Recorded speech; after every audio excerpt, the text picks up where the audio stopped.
ചോറ് വെക്കാനായിട്ട് അടുപ്പ് തീ കൂട്ടി ഞാൻ കഞ്ഞിക്ക് വെള്ളം ഇട്ടു കേട്ടോ. അപ്പോൾ വെള്ളം തിളച്ച് വന്നപ്പോഴത്തേക്കും അരി ഇട്ടു. പിന്നെ കുടിവെള്ളം ഞങ്ങൾ ഗ്യാസിലാണ് കേട്ടോ വെക്കണത്. അപ്പോൾ കുടിവെള്ളത്തിനായിട്ട് ഞാൻ ഗ്യാസിലോട്ട് വെച്ചു. അതവിടെ ഇരുന്ന് തിളക്കട്ടെ. അപ്പോൾ പിന്നെ ദിഞ്ഞേട്ട വലയിട്ടിട്ട് കുറച്ച് മീനും പള്ളത്തിയും കണമ്പും പിന്നെ 2 ഞണ്ടും കിട്ടിയിരുന്നു. അപ്പോൾ അതിനെ അങ്ങോട്ട് നന്നാക്കി എടുക്കാമെന്ന് വിചാരിച്ചു. ഞണ്ടാണ് ആദ്യം ഒടിച്ചെടുത്ത് അത് നന്നാക്കി എടുത്തു കേട്ടോ.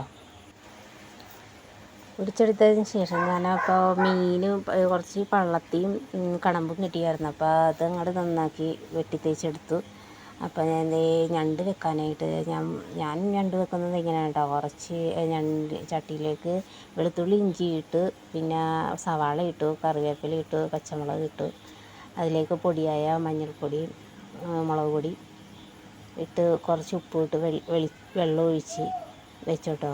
അപ്പോൾ ഞണ്ട് റെഡിയായി. അതിൽ അടുത്തതായിട്ട് മീനായിട്ട് ചട്ടി വെച്ച് വെളിച്ചെണ്ണ ഒഴിച്ചു പച്ചമുളകും കറിവേപ്പിലയും ഉള്ളിയും ഇട്ട് അത് മൂത്ത് വന്നപ്പോഴേക്കും ഞാൻ പൊടികളായ മുളക് പൊടി മഞ്ഞൾപ്പൊടി ഇട്ട് മല്ലിപ്പൊടിയും ഇട്ട് ഞാൻ അങ്ങോട്ട് അതിൻ്റെ പച്ചമണം മാറിയപ്പോഴത്തേനും വെള്ളമൊഴിച്ച് മീനും ഇട്ട് കൊടുത്ത് അതിലേക്ക് മാങ്ങയും ഇട്ട് കൊടുത്തു കേട്ടോ.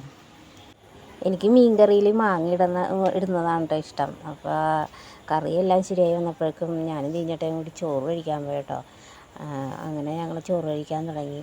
തീഞ്ഞേട്ടയും കഴിച്ചു, ഞാനും കഴിച്ചു. അപ്പോൾ നമ്മുടെ ഈ ചാനൽ കാണുന്നുണ്ടെങ്കിൽ ഒന്ന് ലൈക്ക് ചെയ്ത് ഒന്ന് സബ്സ്ക്രൈബ് ചെയ്ത് ഞങ്ങളൊന്ന് സപ്പോർട്ട് ചെയ്യണം കേട്ടോ. അപ്പോൾ ഇന്ന് ഇത്രയേ ഉള്ളൂ വീഡിയോ. Thank you.